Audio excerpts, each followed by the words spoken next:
नमस्कार, मैं शिक्षा मिश्रा मध्य प्रदेश के सुप्रभात न्यूज में आपका स्वागत करती हूँ। दोस्तों, मध्य प्रदेश की तमाम फटाफट खबरों को जानने के लिए हमारे चैनल को सब्सक्राइब जरूर करें। साथ ही कमेंट सेक्शन में जरूर बताएं कि आप मध्य प्रदेश के किस जिले से हमारे न्यूज को देख रहे हैं। तो चलिए शुरू करते हैं खबरों को, जानते हैं आज के मुख्य समाचार।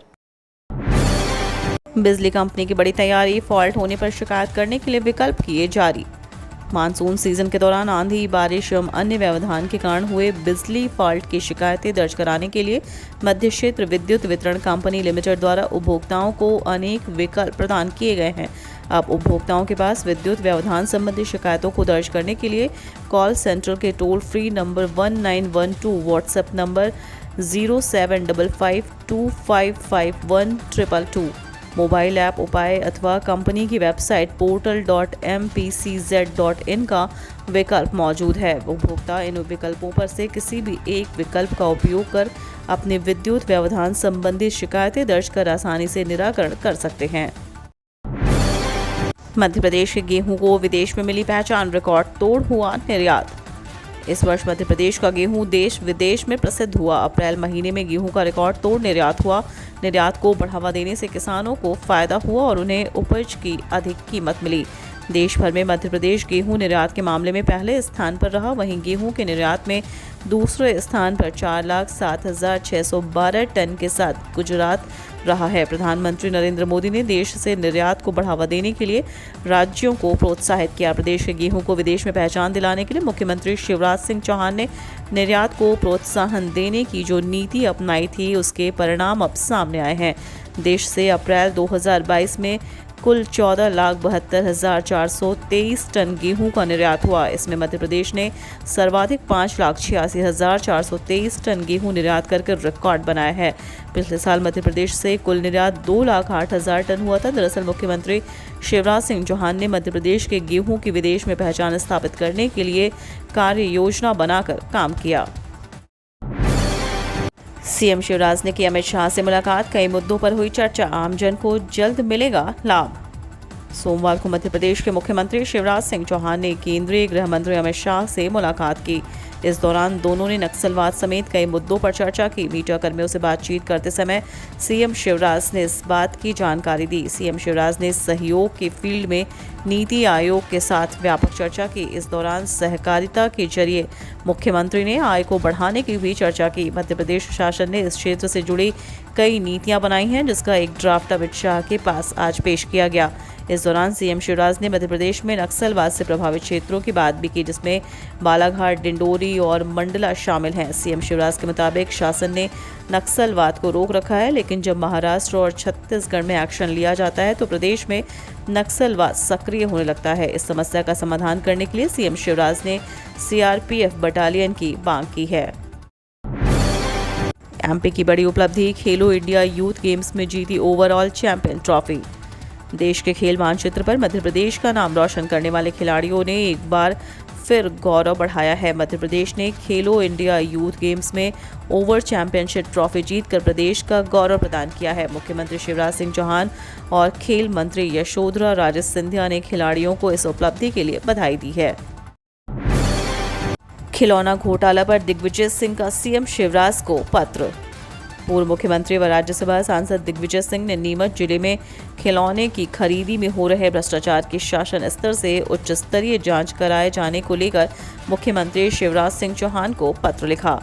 साथ ही उन्होंने लिखा कि विगत वर्षों में खरीदे गए करोड़ों रुपयों के खिलौनों का भी भौतिक सत्यापन कराया जाए। मध्य प्रदेश नगरीय निकाय चुनाव, सीएम शिवराज दिल्ली रवाना, जिन नामों पर फंसा पेच वहां संघ की एंट्री।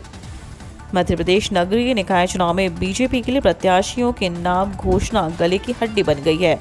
लगातार बैठकों में महामंथन के बाद भी नामों की घोषणा फिलहाल नहीं की गई है। अब मुख्यमंत्री एक बार फिर भाजपा प्रदेश कार्यालय में बैठक में शामिल होने के बाद दिल्ली रवाना हो गए हैं। सूत्रों की माने तो अब भाजपा महापौर प्रत्याशियों के नाम का ऐलान दिल्ली से करेगी। सीएम शिवराज सिंह चौहान सोमवार को ही लिस्ट लेकर दिल्ली रवाना हुए। चलती ट्रेन में करवा सकेंगे वेटिंग टिकट कंफर्म, टीटीई को मिलेंगे नए डिवाइस। अब चलती ट्रेन में भी वेटिंग टिकट वाले यात्रियों के टिकट कंफर्म हो सकेंगे। मंडल के सभी टीटीई को हैंड होल्डिंग डिवाइस जल्द दिए जाएंगे। डिवाइस के जरिए रियल टाइम में आरक्षित सीट के खाली होने की सूचना अपडेट करनी होगी। इसकी मदद से खुद ब खुद वेटिंग टिकट वाले यात्री की सीट कंफर्म हो जाएगी। इसका मैसेज भी यात्री के मोबाइल पर आ जाएगा। यात्री को अब टीटीई के चक्कर भी नहीं काटने पड़ेंगे। मौजूदा व्यवस्था में गाड़ी छूटने से करीब आधे घंटे पहले अपडेटेड चार्ट बन जाता है। इसके बाद चलती ट्रेन पर अगर सीट खाली रहती है तब टीटीई मैनुअल तरीके से इसे पहले आरएसी और उसके बाद वेटिंग यात्रियों को देते हैं, परंतु मैनुअल होने की वजह से अधिकांश मामलों में टीटीई की मनमर्जी चलती है। कई दफ़ा वह खाली सीट उनके वास्तविक दावेदार के बजाय अपनी मर्जी से किसी दूसरे यात्री को थमा देते हैं। घर बैठे बनवा सकेंगे आधार कार्ड। फ़ोन नंबर और बायोमेट्रिक जैसे अपडेट के लिए भी आधार केंद्र नहीं जाना पड़ेगा। आधार जारी करने वाली संस्था unique identification authority of India card धारकों को होम सर्विस देने के लिए पूरी तरह तैयार है। इस सुविधा से लोग घर बैठे अपने आधार कार्ड में फ़ोन नंबर, पता, नाम, बायोमेट्रिक और अन्य डिटेल्स बदलवा सकेंगे। डोर स्टेप सुविधा के लॉन्च के बाद अब आधार कार्ड धारकों को आधार सेवा केंद्र पर जाने की ज़रूरत नहीं पड़ेगी। वर्तमान में UIDAI कार्ड धारकों को अपने पते जैसे विवरण को ऑनलाइन बदलने का विकल्प देता है। फ़ोन नंबर अपडेट या बायोमेट्रिक विवरण जैसे बदलावों के लिए आधार सेवा केंद्र जाना पड़ता है। मध्य प्रदेश में विकास के एजेंडे पर नगरीय निकाय चुनाव लड़ेगी भाजपा। भारतीय जनता पार्टी नगरीय निकाय चुनाव विकास के एजेंडे पर लड़ेगी। पार्टी निकाय स्तर पर घोषणा पत्र जारी करेगी तो प्रदेश स्तर पर एक घोषणा पत्र अलग से जारी किया जा रहा है। पार्टी ने इसका खाका लगभग तैयार कर लिया है, जो अगले 2-3 दिन में जारी किया जा सकता है। इसमें अगले 50 साल की ज़रूरत को ध्यान में रखकर शहरों के विकास पर फोकस किया जा रहा है। पब्लिक लैंड प्रोटेक्शन सेल नहीं बनाए जाने का विरोध। हाई कोर्ट व सुप्रीम कोर्ट के निर्देश के बावजूद मध्य प्रदेश में अब तक पब्लिक लैंड प्रोटेक्शन सेल का गठन नदारद है। नागरिक उपभोक्ता मार्गदर्शक मंच ने इसका विरोध किया। डॉक्टर PG नाज पांडे ने बताया कि शासकीय जमीनों से अतिक्रमण व अवैध निर्माण हटाने की मंशा से यह एक्ट बनाया गया था। इसके तहत सेल का गठन अनिवार्य है। इसके बावजूद कोई ठोस प्रगति नहीं हुई है। आलम यह है कि गांव में अतिक्रमणों की आपत्तियां तक नहीं बुलाई गई हैं। इस वजह से दबंग पुराने रवैये पर कायम है।